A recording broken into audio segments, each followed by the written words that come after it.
The alcohol is the most important thing in their lives. It's hard to grasp that concept. How much alcohol would you drink in a day? Every day, about 24 beers a day. Ooh, we started the day in a good mood, eh? Yeah. Was this how you start every day? Yeah. First thing, shortly after 7:30, you're here for that drink? Yeah. It's more important than their health. It's more important than anything. I was drinking Listerine and rubbing alcohol and beer and whatever I could get. To get into the program, you have to be an inveterate alcoholic, long-term alcoholic who has failed at traditional treatment programs. Where would you be if you weren't here? Dead. I would have drank myself to death.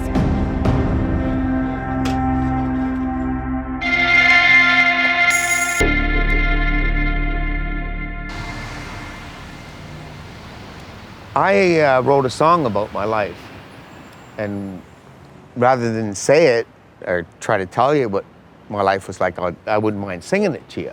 Please. We're buddies, right? All right. I'm not you're not gonna think I'm crazy because I want to sing a song to you? Not at all. All right, I'll try my best to sing the song. When I was a young man, I picked up my first beer. Little did I know that it would lead me here. Full of fear and sadness, it took away my wife. Hungry, lonely, tired, it almost took my life. Well, I couldn't stand to live that way, so I got on my knees. Then I found a big book, and I got what I need. Oh, the big book, oh, the big book. Oh, the big book saved my life. Yeah, the big book saved my life. And when they open up that door and I am free to leave, I'll change my ways so I can be the man I want to be. Oh, the big book, oh, the big book. Oh, the big book saved my life. You got it, buddy. So yeah, that's a story of my life. And Jimmy's journey has brought him here, to the Oaks, where it's happy hour every hour. How many drinks have you had today? Well, since 7:30 this morning, I've had about 8 drinks. I'm feeling pretty good. 8 drinks and counting. Even more surprising, the Oaks is an alcohol treatment facility. Enjoy. From 7:30 a.m. till 9:30 at night, most of the 45 or so residents here line up for a drink. They get 1 an hour. They call it the pour.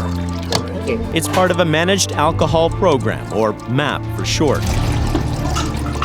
The drink that's ravaged these alcoholics is now being used to save them. Or at least that's the theory. Dr. Jeff Turnbull is an eminent physician, educator, and recipient of the Order of Canada. How you doing? Good. He helped launch the program more than 15 years ago. He knows radical approaches can attract some radical reaction. Obviously, it's controversial. We understand that. Harm reduction in general is a controversial strategy. He says he even received death threats from extreme opponents who believe abstinence is the only solution for problem drinkers. To get into the program, you have to be an inveterate alcoholic, long-term alcoholic who has failed at traditional treatment programs. So these are the worst of the worst. These are the people who are sleeping outside, and you and I would want to try and walk around them and give them a wide berth, and they were almost always intoxicated. Oh, Statue of Liberty. Yay! Many here struggle with mental illness. Getting them stable is the priority. Sobriety? Well, that's for another day. You're awesome! By far, the majority of all of the people who have come through these doors have stabilized, gotten better, got control of their life, and still drinking. I wish they weren't. But by far the majority are substantially better than they were when they came in. And it's quite a cast of characters here. Like this father of 2 from BC, a small business owner from Southern Ontario, a loving mother, an Inuit artist, a guitar player. This groundbreaking program is attracting visits from policymakers across Canada. They want to know whether this treatment really is improving the lives of the worst of the worst. That's what I've come to find out too. Good morning, Mama. Morning, Ray. Good morning. Morning, Ray. How are you? Good, how are you? Good morning. Ray McKeown is the program manager of the Oaks. He works for the Shepherds of Good Hope, a non-profit organization that serves the homeless of Ottawa. When you had first heard about the idea of the managed alcohol program, let's treat alcoholics with alcohol, how did that strike you? I thought it was a little crazy, to tell you the truth. But once I saw how the program worked and the transition of the residents from where they were before to once they were in the program, I totally understood it. And then I haven't left since. So if the alcohol weren't here, they wouldn't be here. They'd be out in the streets. If you've seen them 6 years ago or 3 years ago prior to this, this is paradise. This is paradise. Yeah. Hotel paradise. It is. Wow. So this is it. This is the production room. Ray shows me this side of paradise, where the homemade wine is being fermented. He jokes it just might be the biggest wine cellar in all of Ottawa. So what do we have here, right? This is all wine? This is all wine. So we filter it up into the top barrels. All the stuff from the top barrels goes through this wine and through this machine here. That's a draft system, just like they'd have in a pub, Right. except it's got wine instead of beer. How much wine do you go through every week? Every 4 weeks we make a batch, and that's about 855 gallons. Really? Yep. How would you judge the quality of the wine? I've never tried it. Most of our residents prefer quantity over quality. Quantity indeed. Many residents drink the equivalent of about 3 bottles of wine a day, every day. But it's not a free-for-all. Lucia Ali is the gatekeeper, and she makes sure of that. Okay, so what we're gonna do, you're gonna tell me how much I need to pour. Okay. Lucia monitors the pour. Each resident has a prescribed hourly dose measured to the ounce, dictated by the in-house nurse. So what's the difference between the two taps? This is the special, which comes from the wine room, mix half wine, half water. Yep. And this is the regular. Okay. So how important is it to get it right, the pour right, to give them the right amount? It's very important because it counts as their medical dose. So you see the alcohol here like a medical dose? That's the way you look at it? Yeah, that's how it is, because for them, for some of them, when they get up in the morning, if they don't get it, they will start shaking. If I were to have a drink every hour from 7:30 in the morning, 8:30, 9:30, 10, I'd be drunk. Not for them. They've been doing it for such a long time. Not for them. And it's very easy to assess them if they are intoxicated. And if they are, Lucia cuts them off until the next pour. All right, so my 2.5 is a little above this. A little bit above the 2. Yeah, all right. The residents are respectful. Bad behavior isn't tolerated around here. Annie gets 5 regular. It's around 2:30, which means many of the residents are on their 8th drink of the day, but they're sharp. Watch what happens when I'm short with my pour. What do you mean it's not 5? Let's see. Yeah. Let's I'm see. being called on it. I'm being called on it. A little bit short. Okay. Now it is 5. I'm sorry, Annie. It's okay. That's a rookie mistake. It's okay. Every milli ounce. That's unbelievable. And she was right. Now I'm nervous. I'm going to underpour here. It's going to be a riot. That's not 7 ounces. It's Goodbye, not 7 Eliza. ounces because you're getting 5. The cost of the wine and room and board is deducted from the residents' government benefit checks. What does this wine taste like? I've never tasted. How many glasses do you think you've poured? Millions. Millions. Yes. And you never once tasted it? Never. You don't drink? I don't drink. You didn't drink before you came here? No, never ever in my life. Really? No. It's not the greatest wine in the world, Mark. You wouldn't really want to drink it. No. But it has alcohol in it, not much. Enough to keep us stable. That's what they're trying to do, just keep you stable all day long. Because stable is a step up for Jimmy, who used to turn to mouthwash and rubbing alcohol to feed his addiction. Have you ever tried to quit? Have you ever tried to go through a rehab program? Oh, yes, I went through 6 of them. 6 of them? 6 of them. But in the 6 times you tried to quit, was it always cold turkey, abstinence? Yeah, Yeah. And that didn't work for you? didn't work. But here's why residents say this program does work for them. There's more here than the hourly pour. Yeah, everybody needs a little TLC in life. Yeah. When they're stabilized, they can socialize. Patients are given their medication and monitored. And everyone is well fed with a roof over their heads. Getting that next drink seems like an afterthought until it's time once again for the hourly pour. At the bottom of the clock, it's back to the line. A reminder their lives are still driven by getting that next drink.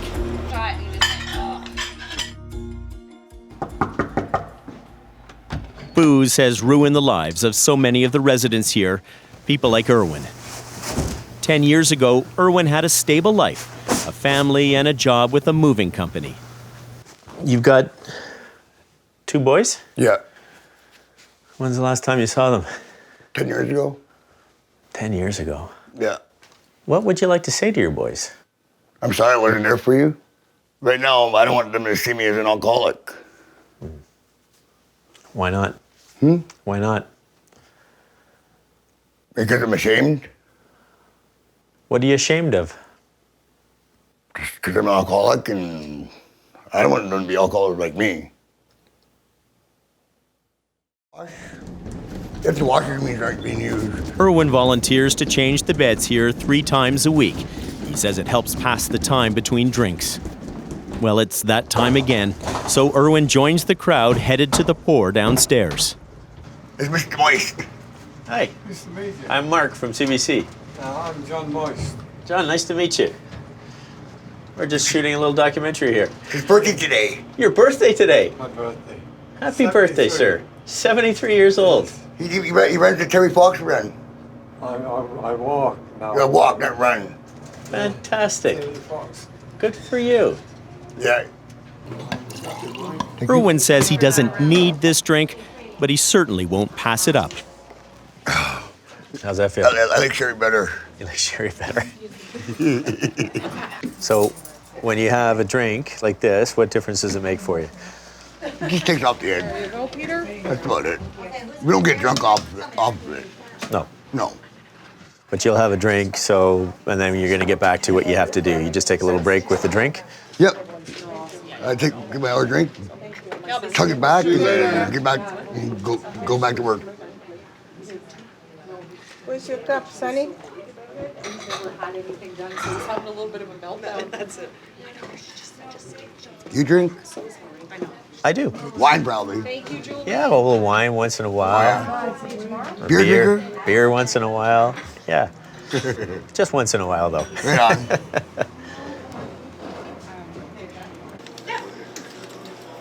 But even in this landscape of loss, the residents have something to carry them through. They have each other. Happy birthday to you. Happy birthday to you. Mr. Moist doesn't even drink alcohol at the Oaks, but he still lines up with the others to share the bond of the poor. Here, Johnny. Hey, enjoy your day. So why can't others wean themselves off the booze as well? Isn't the hourly pour simply enabling their addiction? A lot of people here, they're having just about 3 bottles of wine a day. Yeah. You're a doctor. Absolutely. This is not good for anyone.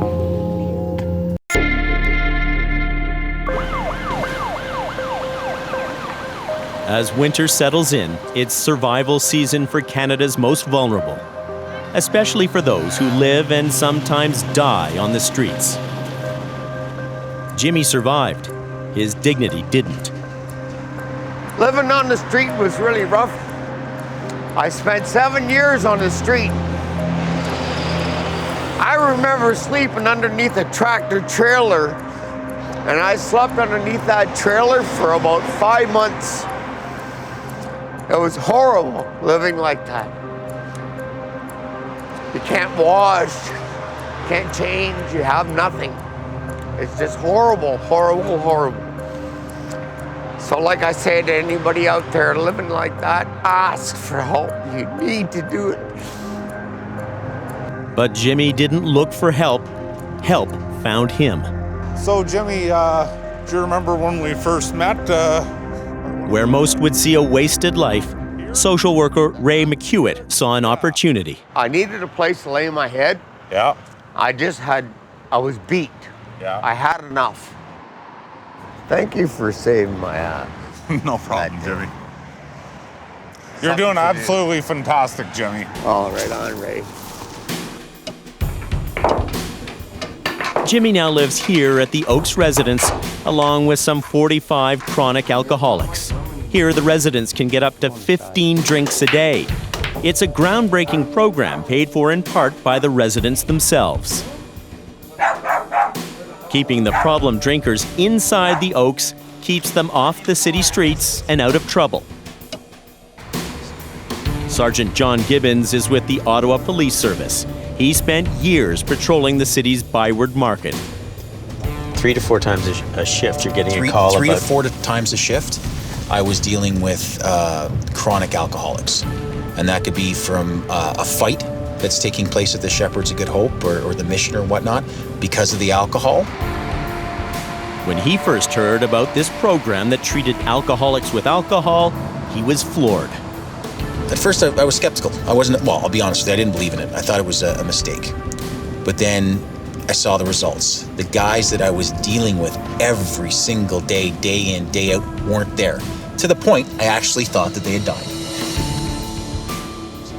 And with fewer chronic drinkers out there, it means they no longer chew up a huge chunk of Ottawa's emergency services. It was huge cost savings. I haven't seen one alcoholic hiding his bottle of booze and doing nothing, except right there. Right there. Right on cue. Yeah. In terms of cutting down calls for service for the police, the ambulance, the fire, and most importantly, in terms of giving someone back their dignity, this program is by far and away the best program going. It's a pretty strong endorsement from a police officer. It's a very strong endorsement. But back at the Oaks, I'm reminded this program only reduces harm. It doesn't eliminate it. Take a look at Peter. He's the youngest resident here, just 28 years old. The door is always open here, so Peter went out for a night on the streets, and it didn't end well. I just sort of like to see the wound. The nurse at the Oaks inspects the damage, and it runs deep. I'll go really slow taking off the bandage, okay? Seems like you have a rough time, Peter, when you go downtown, eh? Well, yeah, I come back with something new. Yeah. I wonder what kind of future Peter has. After 6 years in the managed alcohol program, his life is still controlled by booze. So what's changed at the Oaks? Despite his violent night on the streets, Peter doesn't miss a beat or a drink. Oh, it's just about that time. He's back in line for the pour. I told you not to go downtown. You're too old for that. His addiction is calling, and the MAP program is answering. She is our guardian angel. She's your guardian angel. Is that what you think?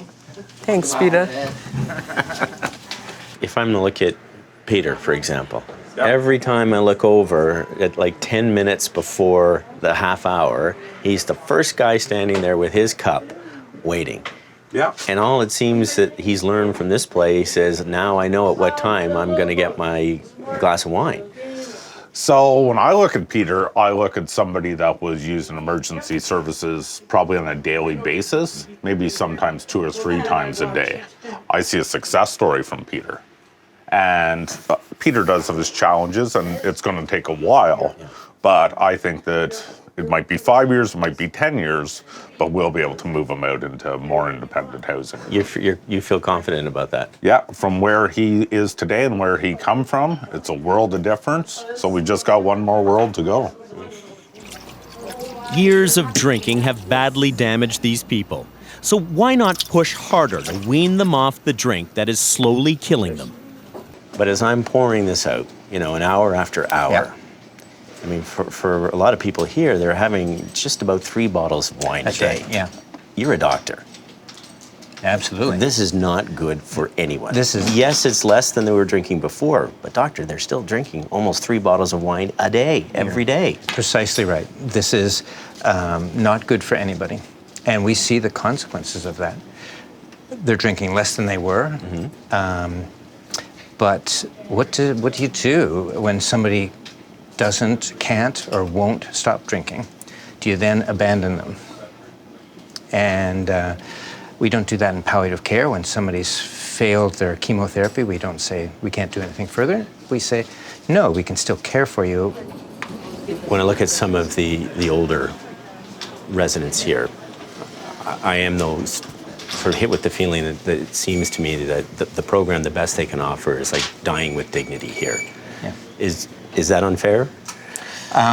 No, I don't think that's unfair. It's very likely that the alternative for them is no dignity and dying. Good. Let's do our neck stretch. So we're going to go ear to the shoulder and hold to the... I'm looking for a little hope. And then I meet Corinne. She's been at the Oaks for 6 years now. Where would you be if you weren't here? Dead. I would have drank myself to death, or... She's not sober, but she has stopped going for the hourly pour. It's been 8 months, not drinking the wine every hour. And why did you decide to not drink the wine every hour? Because I was tired of getting sick all the time. I don't miss that hourly clock. Oh, it's 2:30, go! Yeah. I'm standing in that long lineup. And What difference has this place made in your life? I have my family back. I've got mom and dad, and I treasure that. I owe the Shepherds my life. I do, for giving it back to me. Sure, these are the worst of the worst, but alcohol doesn't discriminate. It devastates the lives of the poor and the privileged.